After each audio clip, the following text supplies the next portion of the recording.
আসসালামু আলাইকুম। সর্বশেষ বাংলা সংবাদে আপনাদের স্বাগত। শুরুতেই সংবাদ শিরোনাম। ভারতের বিরুদ্ধে পাকিস্তানের জয়ের প্রশংসা মার্কিন মিডিয়ায়। সর্বশেষ জানিয়ে দেব ভারতের মহাকাশ অভিযান ব্যর্থ ও রকেট ধ্বংস। এরপর আরও থাকছে গাজায় 48 ঘন্টায় ইসরায়েলি হামলায় নিহত 200, ঘরছাড়া 3 লাখ। এরপর থাকছে শেষ মুহূর্তে হামলার শঙ্কায় জম্মু কাশ্মীরের সীমান্তে বাংকার বানানোর হিড়িক। পাকিস্তান ও ভারতের সাম্প্রতিক সংঘর্ষে পাকিস্তান সেনাবাহিনীর অপারেশন বুনিয়ান মারসুসকে বিশেষ সাফল্য হিসেবে উল্লেখ করেছে যুক্তরাষ্ট্রের প্রভাবশালী দৈনিক দ্য নিউ ইয়র্ক টাইমস। প্রতিবেদনটিতে বলা হয়, এ অভিযানের মাধ্যমে পাকিস্তান শুধু একটি শক্ত প্রতিক্রিয়া জানায়নি, বরং একটি বড় অর্থনৈতিক শক্তির সঙ্গে সমানে সমানে মোকাবিলা করে যুদ্ধবিরতিতে পৌঁছায়। এর ফলে পাকিস্তানের অভ্যন্তরীণ সংকটের মাঝেও জাতীয় আত্মবিশ্বাস ফিরিয়েছে। সেনাপ্রধান জেনারেল আসিম মুনিরকে এতে জাতীয় রক্ষক আখ্যা দিয়ে বলা হয়েছে, তার নেতৃত্বে সেনাবাহিনীর ভাবমূর্তি আরও দৃঢ় করেছে।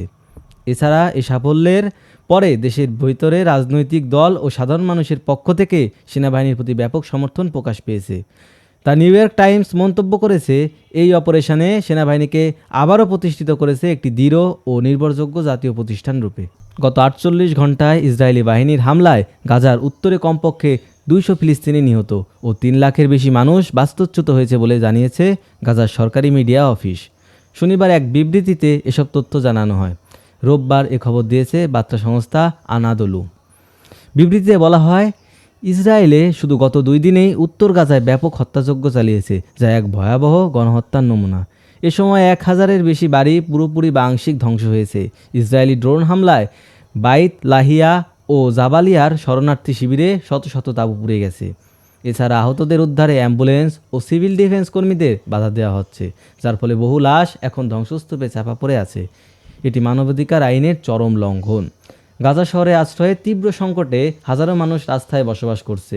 খাদ্য, পানি, ওষুধের সংকট চরমে পৌঁছেছে। মিডিয়া অফিস আন্তর্জাতিক সম্প্রদায়কে অবরোধ তুলে মানবিক সহায়তা নিশ্চিত করা ও ইসরায়েলি নেতাদের আন্তর্জাতিক বিচারে তোলার আহ্বান জানিয়েছে। এদিকে মার্কিন প্রেসিডেন্ট ডোনাল্ড ট্রাম্পের সাম্প্রতিক সফরের সময় ইসরায়েলি হামলায় নিহত সংখ্যা 4 দিনে বেড়ে দাঁড়িয়েছে 378 জন, যা পূর্ববর্তী 4 দিনের তুলনায় প্রায় 4 গুণ। উল্লেখ্য, গত 2 মার্চ থেকে গাজায় খাদ্য, পানি, ওষুধসহ সরবরাহ সম্পূর্ণ বন্ধ হয়েছে।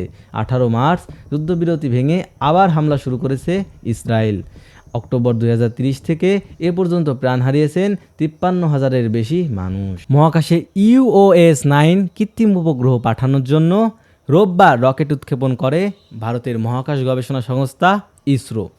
তবে কয়েক মিনিট পরই এটি ব্যর্থ হয়ে যায়।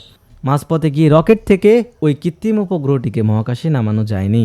ভারতীয় বার্তা সংস্থা ANI এর বরাতে এক প্রতিবেদনে তথ্য জানিয়েছে সংবাদ মাধ্যম NDTV।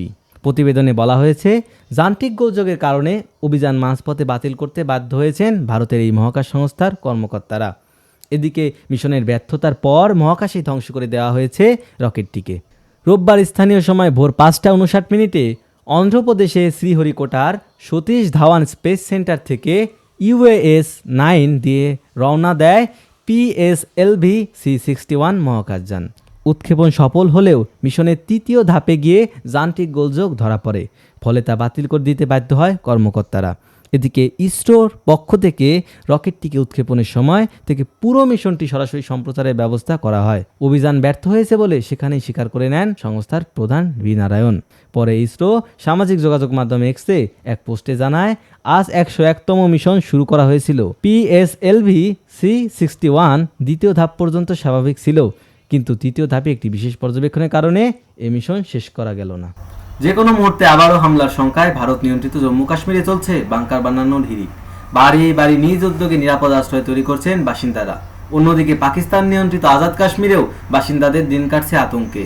ভারতের সাম্প্রতিক হামলায় আশ্রয়স্থল হারানো মানুষেরা এখন নিজেদের নিরাপত্তা নিশ্চিতে সরকারের কাছে স্থায়ী বাংকার নির্মাণের দাবি জানিয়েছে। গোলার আঘাতে দেয়াল জুড়ে গভীর গর্ত, ভেঙে পড়েছে জানালার কাজ, খসে পড়েছে পলেস্তারা। জম্মু কাশ্মীরের সীমান্তবর্তী এলাকার ক্ষতিগ্রস্ত এসব বাড়িঘর যেন ভারত পাকিস্তান সংঘাতের সেই ভয়াবহ দিনগুলোর কথাই স্মরণ করিয়ে দিচ্ছে। যে কোনো সময় আবারও সংঘাতে জড়াতে পারে দুদেশ, এমন সংখ্যায় দিন কাটছে কাশ্মীরিদের। জীবন রক্ষার তাই আগেভাগেই প্রস্তুতি সারছেন সেখানকার মানুষ। বাড়ি বাড়ি চলছে বাংকার তৈরির কাজ। কাশ্মীরের এক স্থানীয় বাসিন্দা বলেন, আমরা মাটি করে অস্থায়ী বাংকার তৈরি করেছি। এখন পরিস্থিতি শান্ত, তবে ভবিষ্যতে আবার হামলা হলে এটা কতটুকু সুরক্ষা দিতে পারবে তা জানি না। আরেক বাসিন্দা বলেন, আমরা অনেক ক্ষতিগ্রস্ত হয়েছি।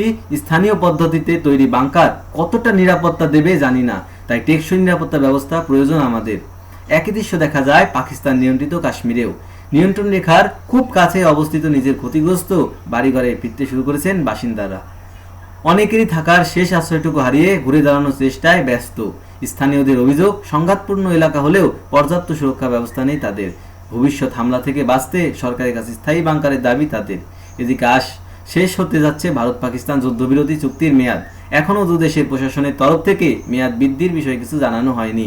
যুক্তরাষ্ট্রের মধ্যস্থতায় ভারত ও পাকিস্তানের মধ্যে যুদ্ধ থামলেও এখন পুরোপুরি শান্ত হয়নি পরিস্থিতি। দুই প্রতিবেশী পাল্টাপাল্টি হুমকি ধমকিতে যে কোনো মুহূর্তে হামলার শঙ্কায় দিন কাটছে কাশ্মীরের উভয় পাশের বাসিন্দাদের।